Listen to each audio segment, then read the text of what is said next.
Hola, colegas docentes, soy Diego Carrión, estamos en un nuevo episodio de nuestro podcast Neuroeducador Disruptivo. Hoy quiero conversar con ustedes y sensibilizarles respecto a un tema que puede pasar desapercibido la mayor parte del tiempo, pero tiene un impacto profundo en el nivel de aprendizaje que alcanzan nuestros estudiantes. ¿Cuál es? O te pregunto, ¿qué hábitos de estudio tienen tus estudiantes? ¿Cómo se preparan para una evaluación? ¿Cómo se preparan para un proyecto? La forma en la cual trabajen es fundamental, porque recuerda, generar aprendizaje demanda un proceso dentro del cerebro para pasar del conocimiento que reciben a comprenderlo y luego llevarlo al hipocampo, que es la zona del cerebro con la memoria a largo plazo. El secreto para que tu estudiante mejore su nivel de aprendizaje, te aseguro, está en sus hábitos de estudio. ¿Por qué digo que los hábitos son tan importantes? Porque nuestros hábitos influyen hasta un 95% de nuestro comportamiento. Es decir, tus estudiantes, el momento en que desarrollan un hábito, van a tener un comportamiento regido por ese hábito. Si el hábito que han desarrollado es un hábito exitoso, es un hábito efectivo, va a ayudarles a generar aprendizaje. Sin embargo, debo ser sensible y compartir con ustedes que en Latinoamérica la mayor parte de hábitos de nuestros estudiantes no lo enfocan con generar aprendizaje, sino con pasar una nota. Y el hábito, en lugar de enfocarse en procesar esa información, ese conocimiento en el cerebro, hasta que el estudiante aprende, nuestros estudiantes han desarrollado un hábito en el cual estudian para pasar una evaluación, para un proyecto, sin enfocarse en su aprendizaje. Esto implica que luego de la evaluación, en poco tiempo se olvidan del conocimiento. Y te voy a explicar las razones. Fundamental, la práctica. La práctica es lo que facilita la generación de aprendizaje. Recuerda, cuando nosotros estamos compartiendo conocimiento, ese conocimiento va a una neurona y empieza a estirarse las patitas de la neurona mientras vamos compartiendo este conocimiento, formando con otras neuronas sinapsis, o sea, a través de la sinapsis empieza a formar nuevas redes neuronales. Y esto implica que en ese momento el conocimiento que nosotros hemos compartido en un salón de clases o actualmente de forma virtual se encuentra ya en el cerebro del estudiante. Pero el cerebro tiene ciertas limitaciones. El cerebro racional, que es la primera parte del cerebro que recibe la información y la procesa. Las funciones cognitivas. Primero tengo que atender para recibir el conocimiento y luego necesitaría comprender, reflexionar para entender ese conocimiento. Hasta finalmente, a través de la práctica y repetición, llevarlo al hipocampo. Y te voy a poner un ejemplo. ¿Cómo aprendemos a montar bicicleta? Nos sentamos, alguien nos está acompañando al principio y nos van explicando. Puede ser que tengamos las dos ruedas laterales de ayuda, es decir, las cuatro rueditas, y empezamos a montar. Tantas veces son necesarios hasta que no tenemos que estar ya conscientes, sino que de forma inconsciente podemos ya montar bicicleta. Luego, normalmente, nos quitan las dos ruedas, nos cuesta empezar a mantener el equilibrio porque nos han cambiado el entorno, pero igual, a través de la práctica y repetición, dominamos la bicicleta y repitiendo tantas veces, nuestro cerebro automatiza de tal forma que simplemente cogíamos la bicicleta y podíamos arrancar. Te aseguro, y haz la prueba, si es que no has montado bicicleta en muchísimos años. Te invito a que intentes montar bicicleta nuevamente. Si no tienes bicicleta, anda a un parque, alquila la bicicleta, pero realmente haz esta práctica. Te aseguro que al principio te va a costar montar, porque tu cerebro tiene que recordar. Pero una vez que la red neuronal donde está ese aprendizaje aparezca, vas a empezar a montar bicicleta como lo hacías a tus 10, 12, 15 años. Las redes neuronales no desaparecen, están ahí permanentemente. El hábito es una red neuronal. Es una red neuronal que va dirigiendo nuestro comportamiento. Por ejemplo, vamos a hablar de un hábito de estudio.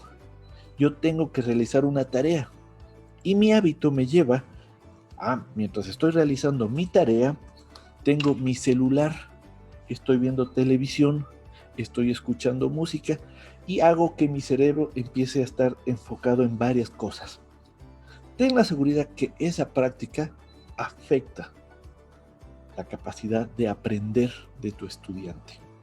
Mucho más poderoso sería que tu estudiante se enfoque por 15, 20 minutos, que apague su celular, el televisor, que evite todo distractor y que por 15 minutos, 20 minutos se enfoque en su aprendizaje, en la actividad, en los ejercicios matemáticos, en dibujar, en la actividad que quiera aprender, desarrollar. Eso es un hábito muy poderoso.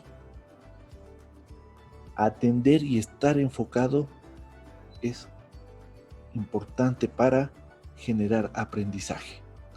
Tener muchos puntos de atención va a limitar el aprendizaje. Sin embargo, los estudiantes no lo hacen ya de forma consciente. Simplemente están con su celular o llegan a su cuarto, prenden el televisor y se ponen a hacer la tarea. Y esto implica que mientras está realizando el ejercicio, sale un mensaje en la televisión y pierdo la atención del material que estoy trabajando y me enfoco en la televisión.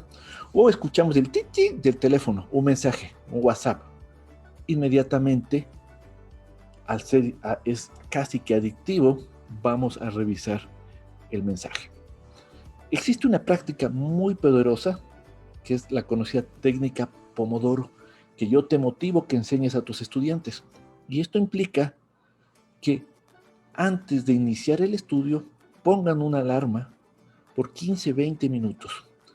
Y durante ese tiempo se enfoquen exclusivamente en su estudio, en el material que quieren aprender. Y luego, cuando suene la alarma, tengan una recompensa.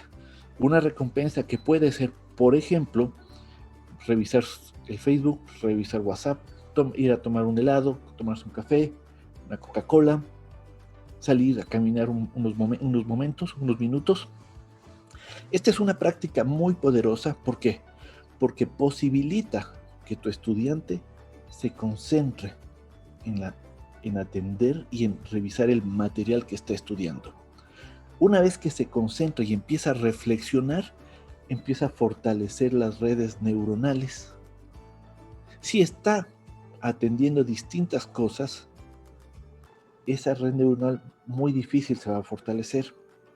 Y algo que también pasa con los estudiantes es que hacen sus tareas simplemente por cumplir, pensando en una nota o pensando en que deben cumplir una actividad exclusivamente. Sensibiliza a tus estudiantes que la única forma en la cual pueden generar aprendizaje es a través de la práctica. Si ellos no practican, concentrándose, atendiendo, enfocados en ese conocimiento, no van a generar aprendizaje. Si ellos no dedican el tiempo necesario, luego de las clases, dedican tiempo, minutos a trabajar, todo ese conocimiento que reciben en el día, poco a poco empieza a diluirse, empiezan a olvidarse.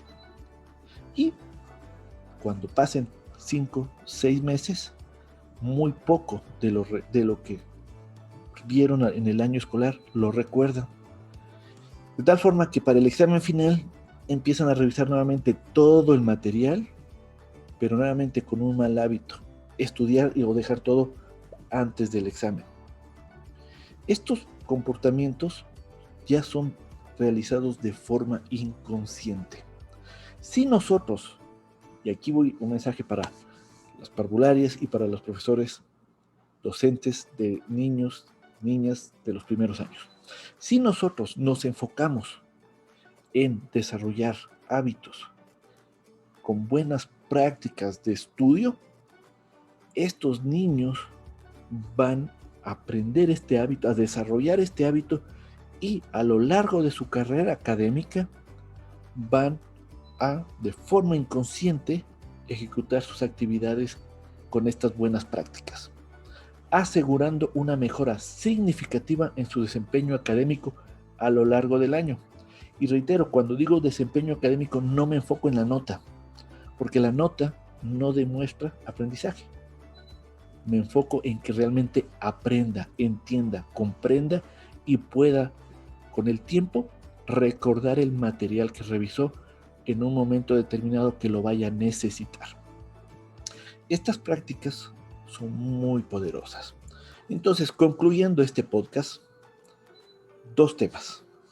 El estudiante debe practicar lo que aprendió en clases.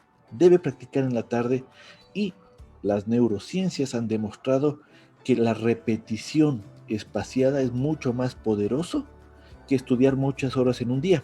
Es más, te cuento, si un estudiante mientras va practicando va mejorando su aprendizaje, va fortaleciendo la red neuronal, pero si sigue practicando en el mismo día, llega un punto en que seguir practicando ya no genera aprendizaje, ya no genera ningún beneficio, ya no fortalece la red neuronal.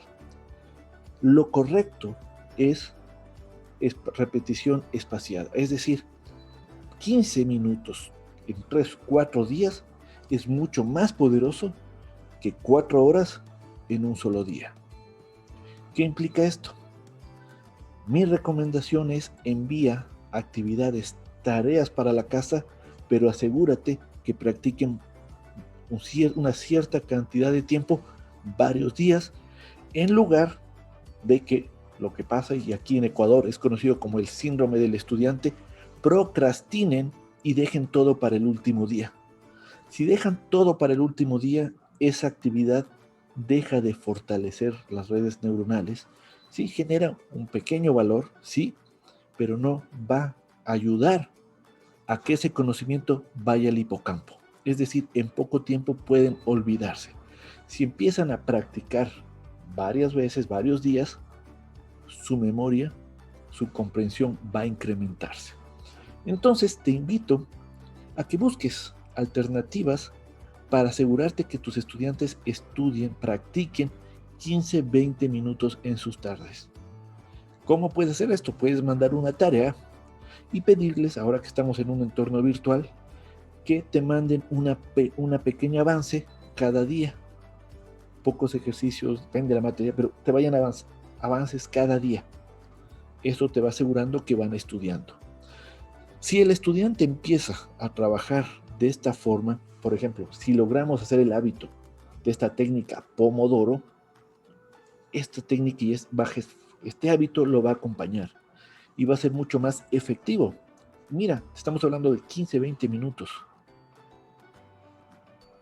Había un reportaje hace algún tiempo, lo vi, que hablaba respecto a la situación de México, pero esta situación de México es una situación de Latinoamérica.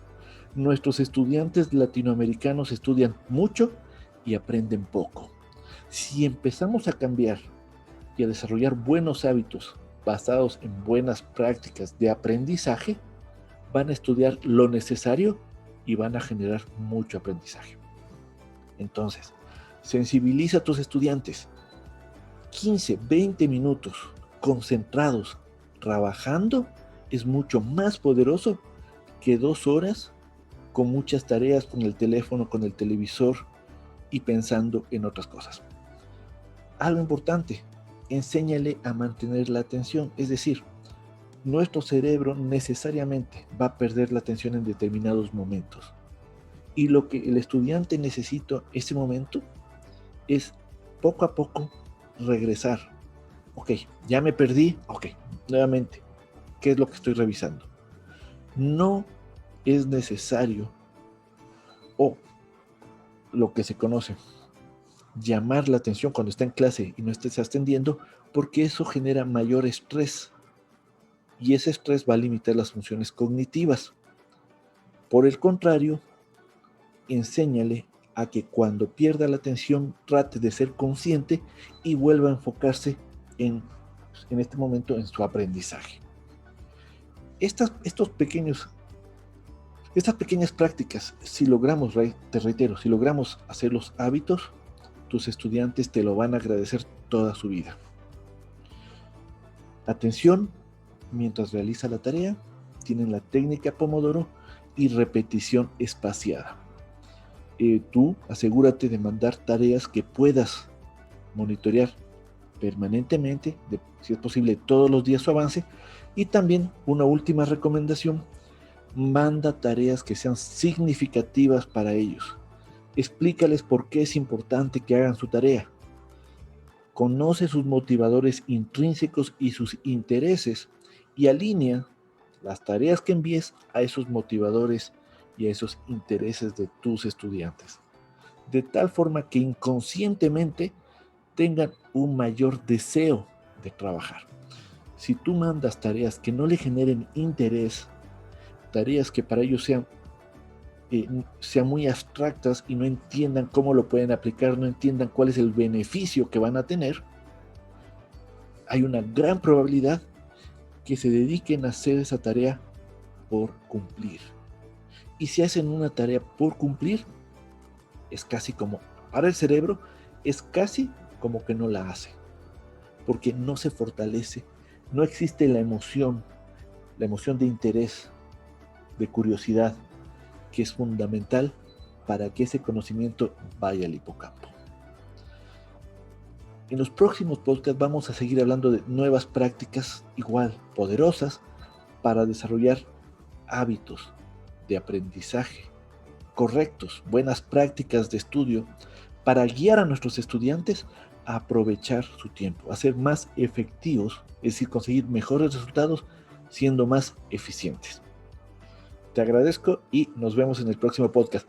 Y algo adicional, te invito a que compartas este podcast, porque estos hábitos, si logramos realmente desarrollar nuevos hábitos de aprendizaje en nuestros estudiantes, estamos cambiando sus resultados a lo largo de su vida.